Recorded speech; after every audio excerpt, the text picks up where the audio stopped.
Alléluia. Amen. Amen. Et nous voici encore cet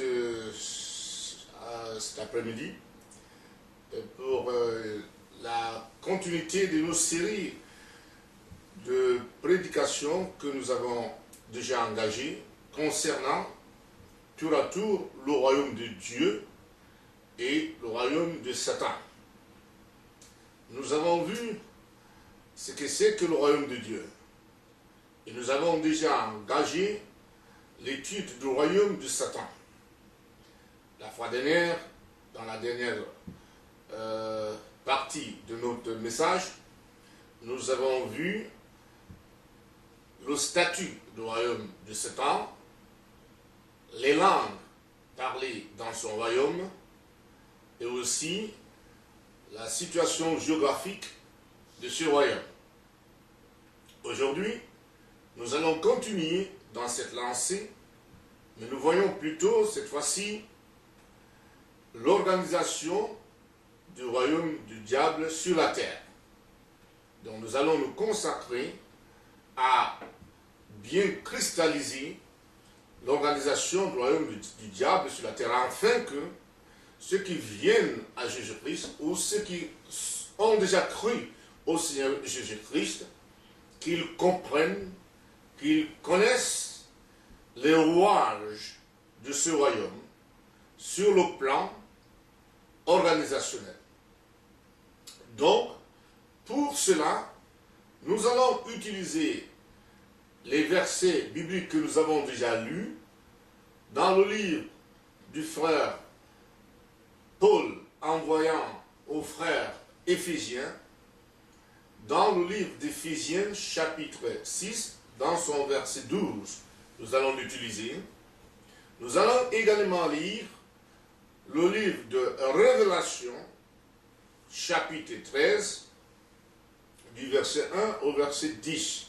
Nous allons le lire et nous allons consacrer notre étude, notre message sur l'organisation du royaume de Satan et le lien de cette organisation avec des royaumes qui sont dans le monde, en nous rappelant que le diable, déjà, quand il tentait Jésus-Christ, d'après l'évangile selon le frère Luc, dans son chapitre 4, nous l'avons déjà lu, à partir du verset 5, il a dit au Seigneur Jésus que le royaume du monde lui avait été confié, que c'est lui qui en est le garant, et que si le Seigneur Jésus-Christ se prosternait devant lui, alors il allait les lui donner également. Et c'est dans cette lancée que nous allons continuer à voir donc le royaume du diable sur le plan organisationnel sur la terre. Donc commençons par la lecture. Lisons le livre de Révélation ou l'Apocalypse, chapitre 13, du verset 1 au verset 10. Puis je vis monter de la mer une bête qui avait 10 cornes et 7 têtes, et sur ses cornes 10 diadèmes, et sur ses têtes des noms de blasphème. La tête que je vis était semblable à un léopard, ses pieds étaient comme ceux d'un ours, et sa gueule comme une gueule de lion. Le dragon lui donna sa puissance, et son trône, et une grande autorité.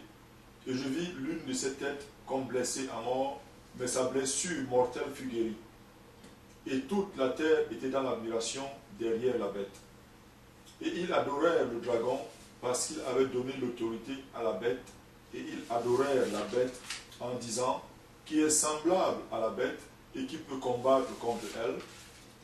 Et il lui fut donné une bouche qui proférait des paroles arrogantes et des blasphèmes, et il lui fut donné le pouvoir d'agir pendant 42 mois. Et elle ouvrit sa bouche pour proférer des blasphèmes contre Dieu, pour blasphémer son nom et son tabernacle et ceux qui habitent dans le ciel. Et il lui fut donné de faire la guerre aux saints et de les vaincre.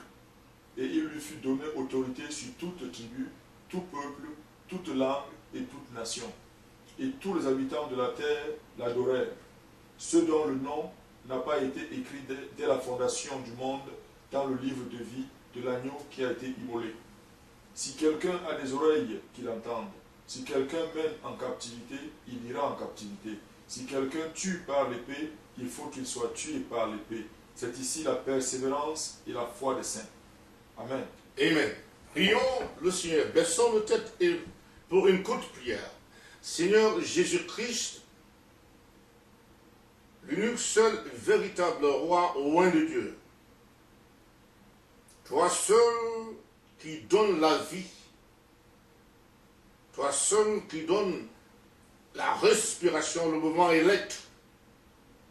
Toi seul qui, quand la chair se sépare de l'esprit et de l'âme, tu donnes à l'esprit et l'âme de l'homme un corps nouveau, et tu donnes à ce corps nouveau la vie éternelle, et tu le présentes devant le Créateur, le grand Elohim.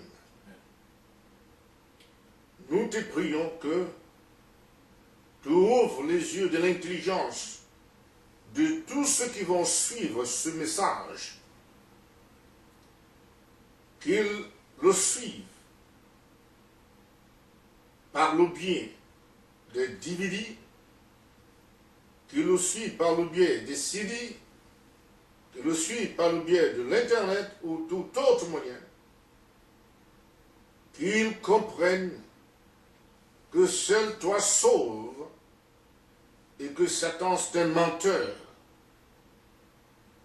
qu'ils puissent venir à toi pour mieux te connaître. Toi, l'unique seul véritable au loin de Dieu, qui donne la vie, et qu'ils se repentent de leur situation, et qu'ils comprennent que sans toi, il n'y a pas de salut, il n'y a pas de vie après la mort, mais il y a le jugement. Amen. Ouvre le cœur donc, Seigneur, et convainc le cœur par le Saint-Esprit, afin que quiconque écoute ce message se convertisse, se détourne du mal et vienne à toi. Amen. Et que ceux qui t'ont déjà accepté comme leur sauveur personnel, qu'ils aient davantage de courage d'enseigner aux autres ta parole, que tu bénisses quiconque écoute ce message, que tu bénisses aussi les membres de leur famille, et que tu les sauves tous, et que Seigneur, tu les fasses prospérer, et que tu les éloignes de la misère, et que tu les protèges, que Seigneur, que tout ce qu'ils entreprennent, que cela puisse prospérer, pour la gloire de ton nom, et la gloire de notre Dieu, Yahvé. Nous te remercions car, Seigneur, tu nous as exaucés au-delà de notre prière. Amen. Amen. Amen. Amen. Nous, comme nous venons de le dire, nous allons voir l'organisation du royaume de Lucifer sur la terre. Nous avons dit dernièrement que le territoire géographique de Lucifer, là où il a la possibilité d'étendre son royaume, se trouvait dans les lieux célestes, c'est-à-dire dans l'espace, se trouvait dans les mers, c'est-à-dire dans les eaux, se trouvait sur la terre ferme, se trouvait aussi dans les lieux plus bas que la terre, et tout cet espace, la Bible le qualifie comme étant les lieux des ténèbres. Alors, aujourd'hui, nous allons nous concentrer rien que sur son organisation sur la terre. Comment Lucifer a-t-il organisé son royaume sur la terre? Nous allons voir d'abord que Lucifer suit la division géographique de la planète Terre. Il a divisé la Terre en 5 blocs. Nous avons aussi vu cela dernièrement. Et ce bloc, les hommes l'appellent